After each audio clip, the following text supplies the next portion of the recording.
ভক্তি, বিশ্বাস আর আনন্দের প্রতীক ভগবান গণেশের আহ্বানের সেই শুভক্ষণ আবার চলে আসছে।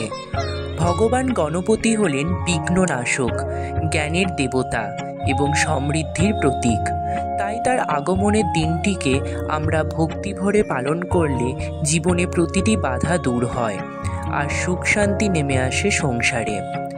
2025 সালের গণেশ চতুর্থী কখন পড়েছে, কখন থেকে কখন পর্যন্ত চতুর্থী তিথি চলবে, কোন সময়ে পুজো সবচেয়ে শুভ, এইসব জানার সঙ্গে সঙ্গে আরও একটি জিনিস খুব জরুরি, আর তা হলো এই দিনে কী কী করা উচিত আর কী কী করা উচিত নয়। কারণ সঠিক সময়ে সঠিক নিয়ম মেনে ভগবানকে পুজো করলে তিনি আমাদের জীবনে বরদান প্রদান করবে। তাহলে চলুন আজকের ভিডিওতে আমরা জেনে নেব 2025 সালের গণেশ চতুর্থীর সঠিক সময়সূচি, এই দিনের মাহাত্ম্য এবং সেই সঙ্গে কি করবেন আর কি করবেন না, যাতে ভগবান গণপতির আশীর্বাদে আপনাদের জীবন আলোকিত হয়, ভরে ওঠে আনন্দ ও সমৃদ্ধিতে।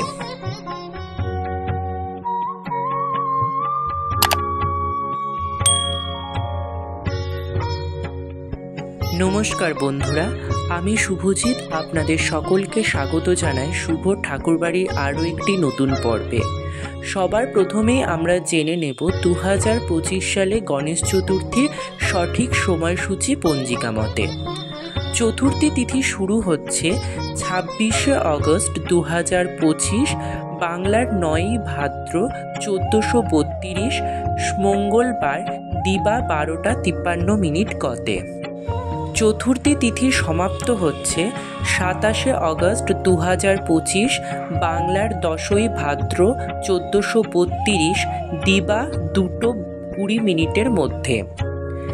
গণেশ পুজোর শুভ সময় থাকতে চলেছে 27শে অগস্ট 2025, বাংলার 10ই ভাদ্র 1432, বুধবার সকাল 9টা 31 গতে 11টা 10 মধ্যে।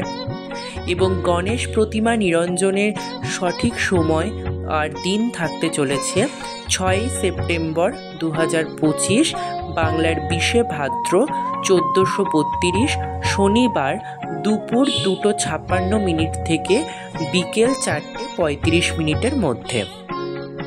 গণেশ চতুর্থী বা গণেশ মহোৎসব হিন্দু দেবতা গণেশের বাৎসরিক পুজো উৎসব। শিব ও পার্বতীর পুত্র গজানন গণেশ হিন্দুদের বুদ্ধি, সমৃদ্ধি ও সৌভাগ্যের সর্বোচ্চ দেবতা। হিন্দুরা বিশ্বাস করেন এই দিন গণেশ তার ভক্তদের মনোবাঞ্ছা পূর্ণ করতে মর্তে অবতীর্ণ হন।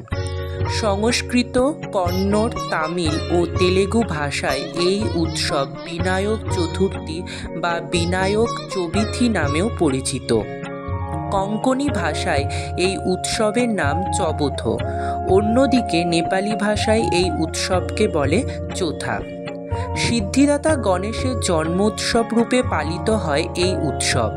হিন্দু পঞ্জিকা অনুযায়ী ভাদ্র মাসের শুক্লা চতুর্থী তিথি আবার মাঘ মাসের শুক্ল চতুর্থী তিথিতে গণেশের পুজো বিধিও।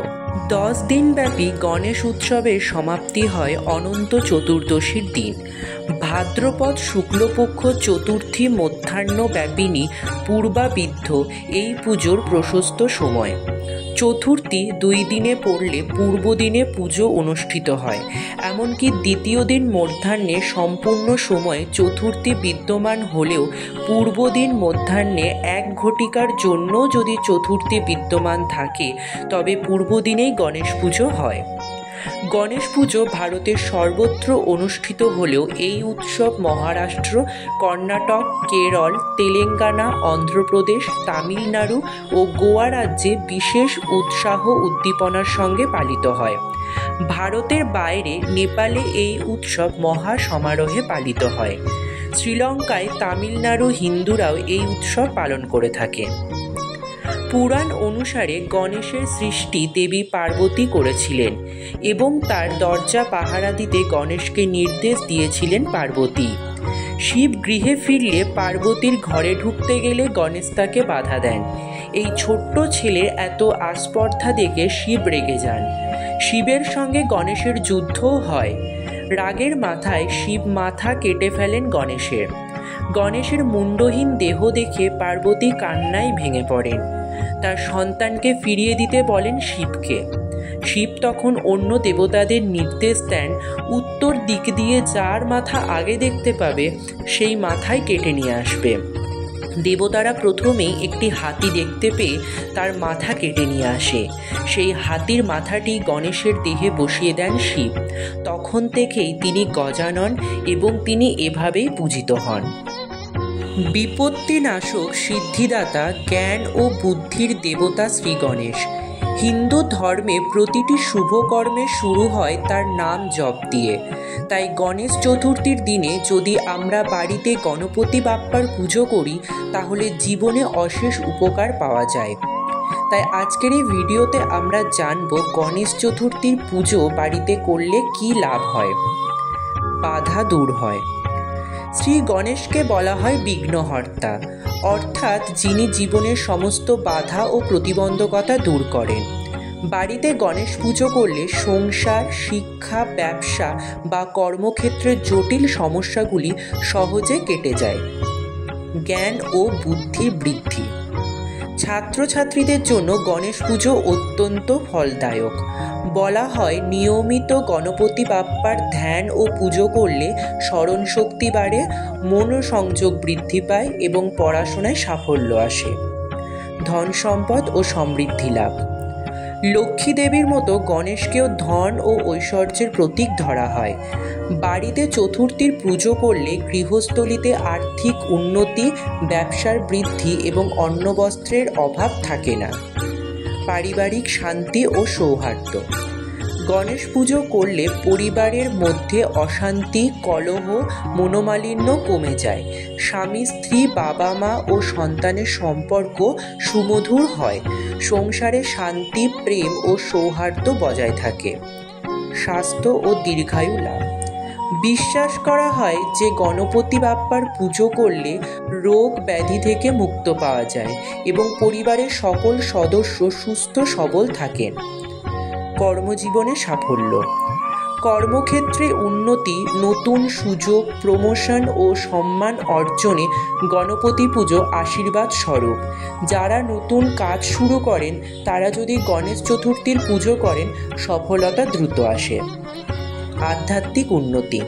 শ্রী গণেশ ভক্তকে ভক্তি, ধৈর্য ও ইতিবাচক মানসিকতা দান করেন। পুজোর মাধ্যমে মন শান্ত হয় এবং আত্মিক উন্নতি ঘটে। এখন আমরা আলোচনা করব গণেশ চতুর্থীর দিন কি কি করা উচিত, কি কি করা উচিত নয়, আর এই দিনে কি খাবেন ও কি খাবেন না। ভগবান গণপতি হলেন জ্ঞান, সমৃদ্ধি আর বিঘ্ননাশক দেবতা। তাই তার পুজোর দিনে আমাদের শুদ্ধতা, নিয়মনীতি আর ভক্তি মেনে চলা খুবই জরুরি। সবার প্রথমেই আমরা জেনে নেব গণেশ চতুর্থীর দিন কি কি করবেন। সকালে স্নান করে পরিষ্কার জামা পরে ভগবানকে পুজো করুন। বাড়িতে মাটির বা পাথরের গণেশ মূর্তি স্থাপন করুন, একেবারে উত্তর পূর্ব কোণে বা পবিত্র স্থানে। মূর্তিকে পঞ্চামৃত দিয়ে অভিষেক করা উত্তম। দুধ, দই, মধু, ঘি ও চিনি। ভগবান গণেশকে দূর্বা ঘাস, লাল ফুল, জবা ফুল, চন্দন ও গন্ধ নিবেদন করুন। ভোগ হিসেবে মোদক, লাড্ডু, ক্ষীর বা নারকেল জাতীয় মিষ্টি দিন, কারণ এগুলো ভগবান গণপতির প্রিয়। পরিবার মিলে গণপতি বাপ্পার নাম জপ করুন। গণেশ স্তোত্র বা গণপতি অর্ধব্য শীর্ষ পাঠ করুন। সন্ধ্যায় প্রদীপ জ্বালিয়ে আরতি করুন। এরপরে আমরা জেনে নেব গণেশ চতুর্থীর দিন কি কি করবেন না। ভগবানের সামনে মন খারাপ বা রাগ নিয়ে বসবেন না। গণেশ মূর্তি কখনোই একা রাখা উচিত নয়। সবসময় 2 বা 3টির বেশি মূর্তি রাখবেন না। ঘরে কোনো রকম ঝগড়া, অশান্তি, কটু কথা বলা সম্পূর্ণ বর্জনীয়। এই দিনে মদ, মাংস, মাছ, ডিম এইসব অশুচি খাবার স্পর্শও করবেন না। পুজোর পর মোদক বা প্রসাদ খেয়ে সরাসরি ঘুমাতে যাবেন না। প্রথমে পরিবার ও ভক্তদের মধ্যে ভাগ করুন। বিশেষ করে চাঁদ দেখা উচিত নয়, কারণ বিশ্বাস করা হয় গণেশ চতুর্থীর রাতে চাঁদ দেখা অশুভ, অপবাদে জড়াতে হয়। সবশেষে আমরা জেনে নেব গণেশ চতুর্থীর দিনে কি কি খাবেন ও কি কি খাবেন না। সবার প্রথমেই আমরা জানব গণেশ চতুর্থীর দিন কি কি খাবেন।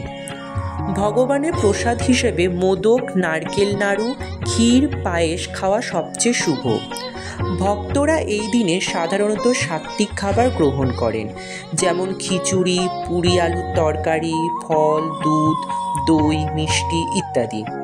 ফলের মধ্যে কলা, আপেল, ডালিম, আঙুর, নারকেল, আম ইত্যাদি ব্যবহার করা যায়।